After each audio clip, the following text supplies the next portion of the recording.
Hello, my friends. I guess just jumping right into it, I got back from class. This recording is not happening immediately after the class, which is what I'm trying to keep to, but I have a guest coming at 2:30 to buy a lamp for me so that I can, as part of still trying to get all this stuff out of my apartment, getting ready for my move. But because the evening class tonight is an hour earlier, I wanted to get home and get all the clothes into the wash so that they won't be disgusting for when I go back this evening. Let's see, I guess just getting right into it, what did we do today? Well, other than warm-ups and shadow boxing, which it seems how every class is going to start with warm-ups and shadow boxing, today was very much, a little bit more about grappling, and that's not my strong suit because my martial arts background has me squarely as a striker, and so grappling takes a lot to think about. So I think the first thing that we were practicing was just shrimping, which is where you twist your hips in a ground guarded position, controlling the opponent's hips and legs so that you can move out, get some distance between you and him, or in this case, just to turn to bring his head and his upper body closer to you while controlling the arms. What was really weird about that was trying to think about the coordination between which leg is pushing the opponent versus which one is the one that I'm planting on the ground to move myself, and which direction am I twisting to go ahead and to go into the same direction as the where I want the opponent's head to go, so that I can control the wrists, control the arms as they're moving toward you. I wasn't so good at it, so apologies to my partner, and also thanks to him because he was very patient as I tried to figure out the coordination on that. Next thing we did was head control, which was basically just a very kind of quick and dirty, how do you get in while an opponent is striking in order to try to grab at the back of the head, use the lever of the back of the neck against them so that they don't have the ability to lift their head and get space and positioning on you. And that, I think the hardest thing for me in that drill was whenever I was coming in, I wasn't really reading the person. The partner I was working with for that drill was a lot more experienced than me, so he was really going slow and talking me through it. But the main mistake that I was doing was every time I came in, I may have gotten my hand up on, I got it on the back of his neck, which was wrong. It's supposed to be on the back of the head here, and pulling it down and in. The other thing I was doing was with my other hand. We were practicing, I guess, I can never remember the names. Eventually I'll remember the names for these things. Above the arm control, locking the arm next to the body.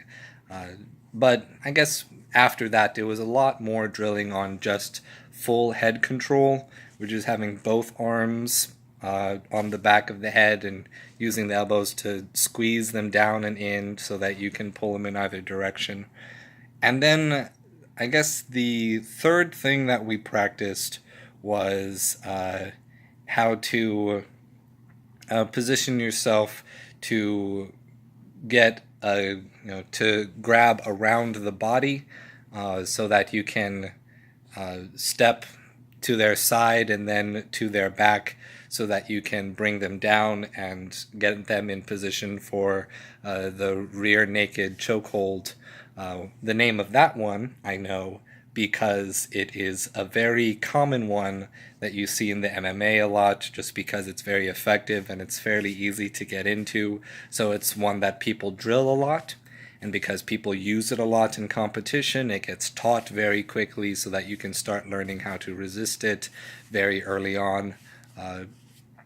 And for that one, I think the hardest thing for me was actually getting my head down and underneath the opponent's arm so that I can press my shoulder into their torso, get my head to the back, so that their arm isn't in a position to be throwing elbows or something down onto me, so that they can't step back, step away.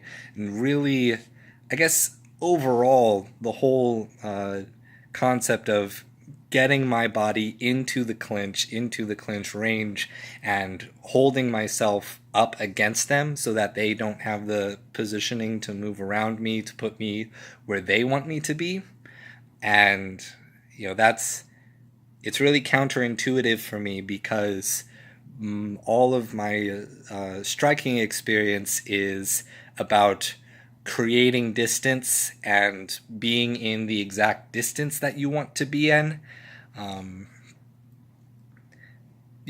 So it's going to, I think when I go back this evening, I will have a little bit more. I think it'll be helpful to practice with a lot more people of varying heights, because I'm going to have to be able to read that distance so that I know what the clinch distance is. I know what my striking distance is for the most part, and I can position that fair enough, but I don't know how to get into the right position for grappling. And I'm not surprised by that. I expect it, but it's something I need to work on. And I think having a few different people to practice rolling with that are of different heights than me, hopefully someone taller, but also shorter people, will help me have a more fluid understanding of how to really get into the clinch position. Other than that, I guess my health and condition at the moment is that I woke up with just terrible soreness, mostly in my lower back and in my buttocks. And that's because, like I said in the last video, I was focusing on my structure, which involves keeping the back, straight and aligned, and the head up as you drop, as you switch levels to try to come in. And there was more of that today, even though the body's still sore. That's what I expect. I also went in with a pretty busted up elbow. And when I say busted up, I don't mean like busted up. Like it wasn't terrible. It was just that, so I talked about how my shoulder was hurting, and that's because I overworked it weightlifting on the same time that I messed up my glasses. And because my shoulder was hurting and I was babying my shoulder, I was giving it extra rest. During the routines, we had to sprawl, so we had to drop down to the ground. I was cheating that movement too, essentially not going all the way, not using my arm to cushion my descent as, once the legs were fully out, because I didn't want to put the weight or strain on my shoulder. And what that resulted in is then I put all of that weight on the elbow, and now the elbow is having problems. So it shows to go that having good form is the best way to keep yourself uninjured. But going into training with some minor injuries and soreness is not unexpected. It's not abnormal.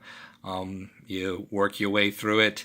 And I've got a long 2 days over the weekend to recover before classes come back on Monday, so nothing to be too concerned about. But I'm icing it. I have a big bowl of ice.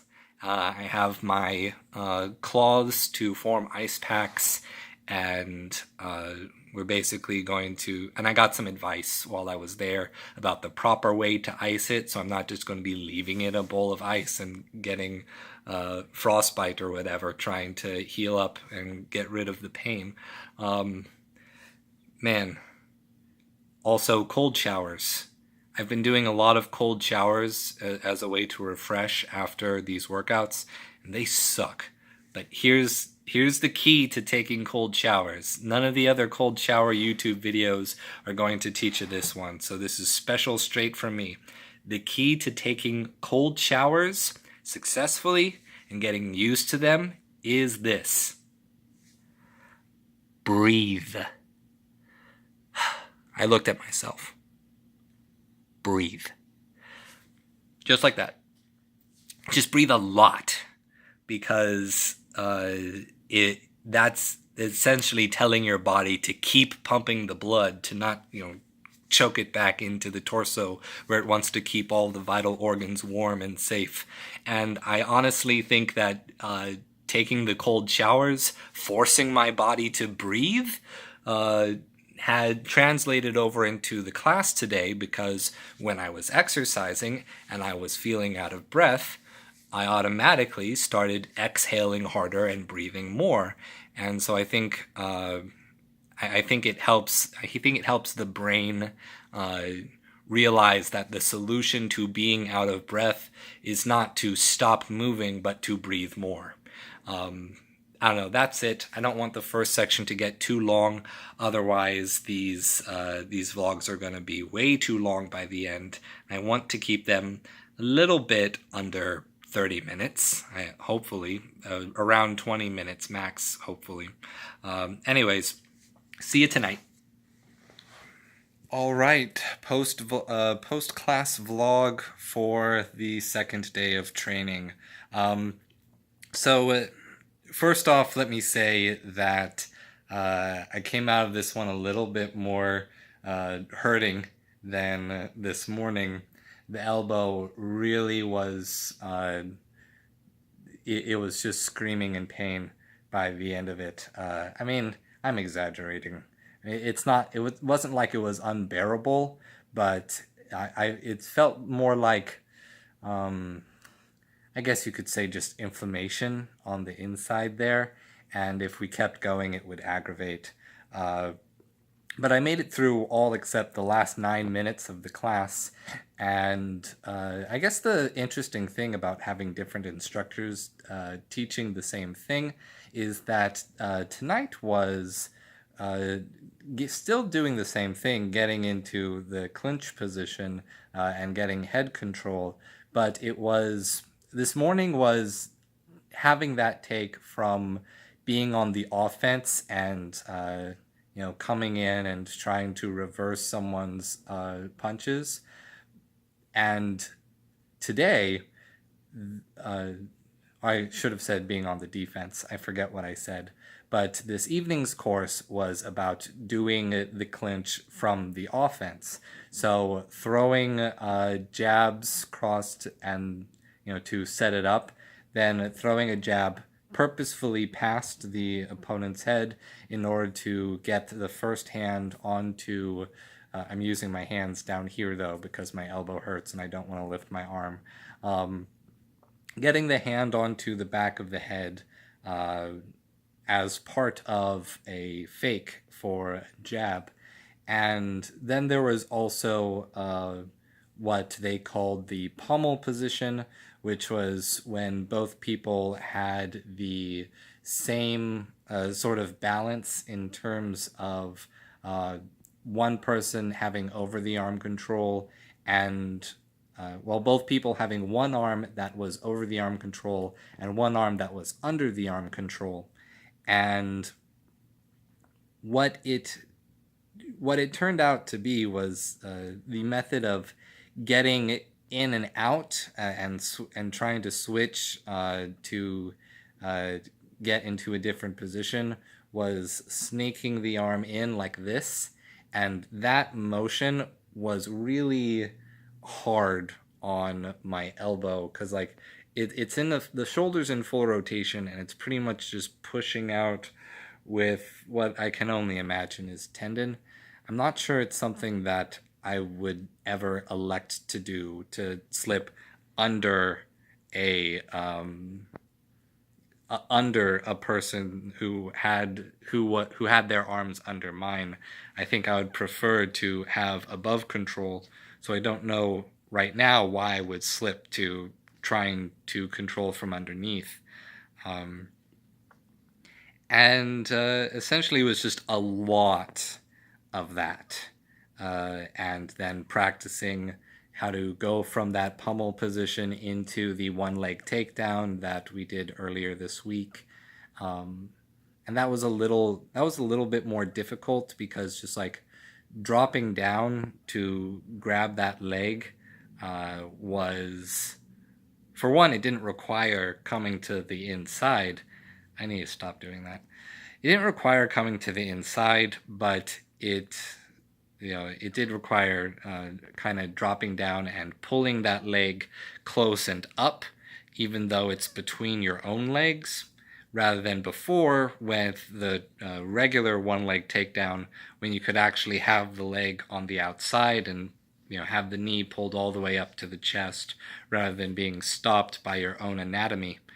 And so getting to the correct position of bowing them down to the ground without falling myself was proving a little difficult. I think I only did it successfully one or two times. And, when we're doing these drills, when we're practicing these moves, every one of my partners is really giving me live resistance. And that's good. They're supposed to be doing that. It's expected, and that's what I want. I'm finding I'm not giving as much resistance to them as much as they are to me. I'm mostly just looking for my own uh, strategy, I suppose.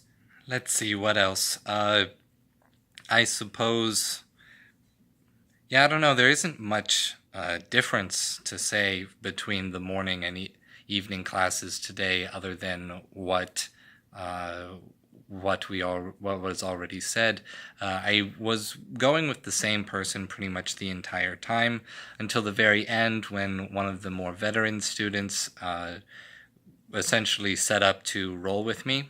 But when he heard that the elbow was injured, he immediately just said, "No, I'm not confident in my ability to do this rolling exercise without injuring your elbow more." And so I think that was good, because if the person I was partnered with wasn't confident in their ability to keep me uninjured, then it's probably a pretty good bet that I shouldn't keep going on with them. Um, I, I guess he just wanted someone who, one, knew more about what they were doing, because I'd literally never rolled before. I don't know how to keep myself safe, and I think this coach was kind of just going off the idea that people had some rolling experience, or that putting me with a more experienced student would afford the opportunity for them to teach me, but the guy wasn't confident in teaching me like the basics of how to start rolling, and like just kind of saying, go full, do your best without any experience, between a guy who has a lot of experience and a guy who has none. I thought that was a pretty bad idea. But the coach was understanding about the injury thing, told me to go home, ice it again. But I came out of this class a little bit more bruised. I'm pretty sure I have a bruise on the back of my left hamstring, which is not super great, because that's the same hamstring I pulled earlier this summer just from throwing a kick wrong when I was practicing by myself before starting any of this.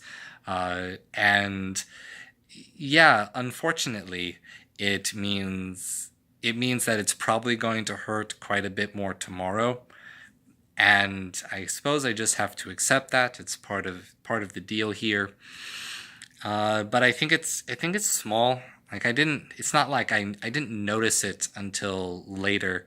And honestly, it might have happened just because of the person I was clinching with.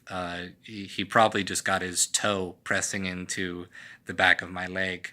Uh, Kind of did the same thing to me, which I accidentally did to the guy this morning, which is not have my toes clipped. And so I was scratching on people. Uh, I don't know. I suppose that's it.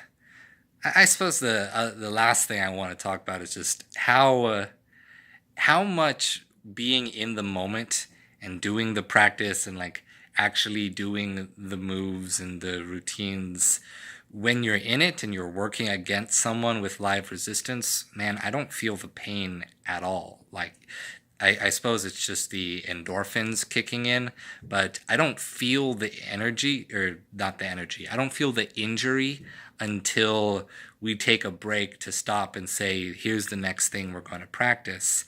And not feeling that injury while we're practicing, I guess, is a good way to realize, a good way to aggravate it. But I'm not sure there's anything I can exactly do about that. Like, that's might just be chemical. When you're in the middle of it and you're practicing the fighting and you got your emotions high, I think you probably just don't think about how much you're hurting. And it's only until after and you take a breath and you walk away, then you realize, oh, it hurts. Kind of the same way with weightlifting. You can go really hard in the gym. You don't realize that you went too hard until a few hours or a day later. Uh, I guess that's just part of being responsible in how we train and exercise. But that's all for tonight. I am going to go hang out at a coffee shop and talk with my friends over board games, and then come back, play video games, and enjoy a weekend, 2 days of recovery before getting back into it this Monday. So thanks for joining me. Thank you for watching, listening to this blog, and as always, stay true.